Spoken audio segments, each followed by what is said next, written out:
நம்ம வீடியோவில் ரொம்ப சுவையான பலாக்கொட்டை அல்வா எப்படி செய்யறதுன்னு பார்க்கலாங்க. இந்த ரெசிபி எப்படி செய்யுதுன்னு நம்ம வீடியோக்குள்ளே போய் பார்க்கறதுக்கு முன்னாடி நம்ம சேனலை இது வரைக்கும் சப்ஸ்கிரைப் பண்ணாதவங்க சப்ஸ்கிரைப் பண்ணிக்கோங்க. பக்கத்தில் இருக்கிற ஆளுங்கிற பெல் பட்டனை கிளிக் பண்ணிக்கோங்க. வாங்க வீடியோக்குள்ளே போகலாம். இப்போ இந்த ரெசிபி செய்யறதுக்கு நான் வந்து ஒரு கப்பில் பலாக்கொட்டையை தோல்லாம் எடுத்து வச்சுருக்கேன். நான் இந்த மாதிரி பலாக்கொட்டையை நீங்கள் தோல்லாம் இந்த மாதிரி கையிலேயே உரிச்சிங்கன்னா ஈஸியாக வந்துடும்.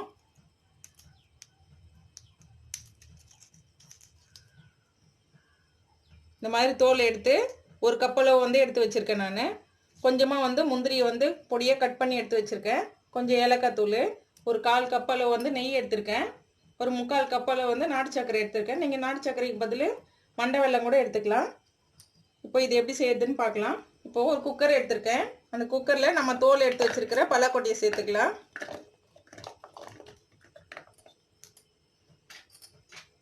கொஞ்சமாக தண்ணி விட்டு இது ஒரு 5 விசில் வர அளவுக்கு வேக வச்சு எடுத்துக்கலாம். நம்ம இப்போ 5 விசில் வந்துருச்சு. பலாக்கொட்டை நல்லா வெந்திருக்கு. இப்போ இது நல்லா ஆறட்டும். ஆறின பிறகு நம்ம மிக்ஸி ஜாருக்கு மாற்றிக்கலாம். இப்போது பலாக்கொட்டையில் நல்லா ஆறி இருக்கு. நான் மிக்ஸி ஜாரில் மாற்றி எடுத்து வச்சுருக்கேன். இதோட ஒரு 1/4 கப்பில் பால் சேர்த்துக்கலாம். பால் சேர்த்து நல்லா நெய்ஸாக அரைச்சி எடுத்துக்கலாம். அதை இப்போது இந்த அளவுக்கு நல்லா நெய்ஸாக அரைச்சி எடுத்துகிட்டு வந்திருக்கேன். ரொம்ப அதிகமாக பால் சேர்க்கக்கூடாது. உங்களுக்கு அரைக்கிறதுக்கு தேவையான அளவு பால் சேர்த்துக்கோங்க. இந்த அளவுக்கு திக்காக இருக்கணும். இப்போ இது ஒரு ஓரமாக இருக்கட்டும். இப்போ ஸ்டவ்வில் ஒரு பாத்திரம் வச்சுருக்கேன். அதில் நம்ம எடுத்துருக்கிற நாட்டு சர்க்கரை சேர்த்துக்கலாம். சேர்த்துட்டு ஒரு 1/4 கப்பில் தண்ணி மட்டும் விட்டுக்கலாம். அதில் இப்போ இந்த நாட்டு சர்க்கரை நல்லா கரைஞ்சி வரட்டும்.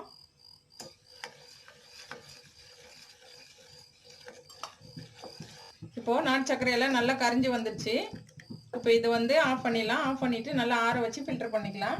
இப்போது ஸ்டவ்வில் கடாய் வச்சுருக்கேன். கடாய் நல்லா ஹீட் ஆயிடுச்சு. அதில் ஒரு டேபிள் ஸ்பூன் நெய் சேர்த்துக்கலாம்.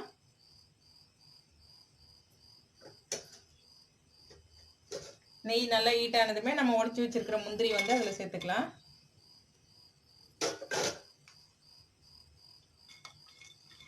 முந்திரி நல்லா சோர்ந்து வந்ததும் இதை எடுத்துடலாம் தனியாக.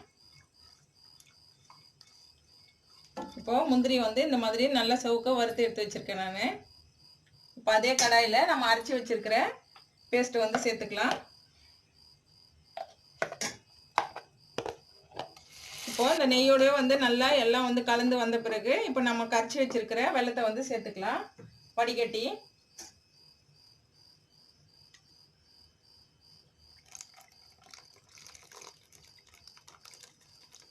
இந்த மாதிரி வடிகட்டி சேர்க்கும்போது அதில் இருக்கிற தூசி மண்ணெல்லாம் வந்துடும். சேர்த்துட்டு அடுப்பை ஸ்லோ பண்ணி வச்சுக்கணும். ரொம்ப ஹையில் வைக்கக்கூடாது. கைவிடாமல் இதே மாதிரி நல்லா கலந்து விட்டுட்டே இருக்கலாம்.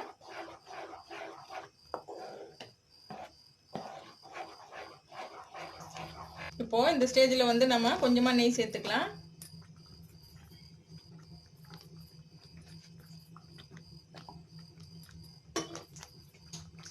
நெய் சேர்த்துட்டு நல்லா கலந்து விடலாம். இதை ஓரளவுக்கு நல்லா திக்காய் வந்திருக்கு. இன்னும் நல்லா கடாயில் ஒட்டாமல் நல்லா சுருண்டு வரணும். அப்போ தான் அல்வா பதத்துக்கு வரும்.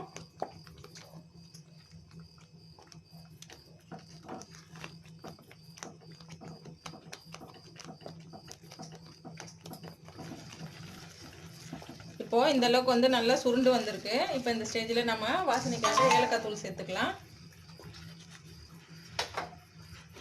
அதோட நம்ம வறுத்து வச்சுருந்த முந்திரியும் சேர்த்துக்கலாம். கடைசியாக ஒரு ஸ்பூன் நெய் சேர்த்துக்கலாம். நான் எடுத்திருந்த 1/4 கப் நெய்யும் சேர்த்துருக்கேன். இப்போ சேர்த்துட்டு இதை எல்லாத்தையும் நல்லா மிக்ஸ் பண்ணி விடலாம்.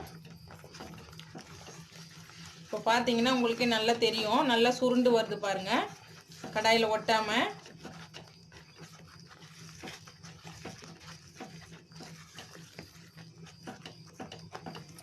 இப்போது அல்வா நல்லா சுருண்டு வந்திருக்கு. இந்த மாதிரி நல்லா கடாயில் ஒட்டாமல் இந்த மாதிரி சுருண்டு வரணும். நம்ம விட்டுருக்க நெய்யெல்லாம் வெளியில் வருது பாருங்கள். இந்த ஸ்டேஜ் கரெக்டாக இருக்கும். இப்போ இது நம்ம ஸ்டவ் ஆஃப் பண்ணிவிட்டு ஒரு பவுலுக்கு மாற்றிக்கலாம். அவ்வளோதாங்க, ரொம்ப சுவையான பலாக்கொட்டை அல்வா தயாராகிடுச்சு. சாப்பிட்றதுக்கும் டேஸ்ட் ரொம்பவே நல்லாயிருக்கும். இந்த பலாக்கொட்டை அல்வா ரெசிபி உங்களுக்கு பிடிச்சிருந்தா நீங்களும் ட்ரை பண்ணி பாருங்கள். ட்ரை பண்ணி பார்த்துட்டு எப்படி இருக்குன்னு உங்களுடைய கருத்துக்களை கமெண்ட் பாக்ஸில் சொல்லுங்கள். இந்த வீடியோ பிடிச்சிருந்தால் லைக் பண்ணுங்கள், ஷேர் பண்ணுங்கள். தேங்க்யூ.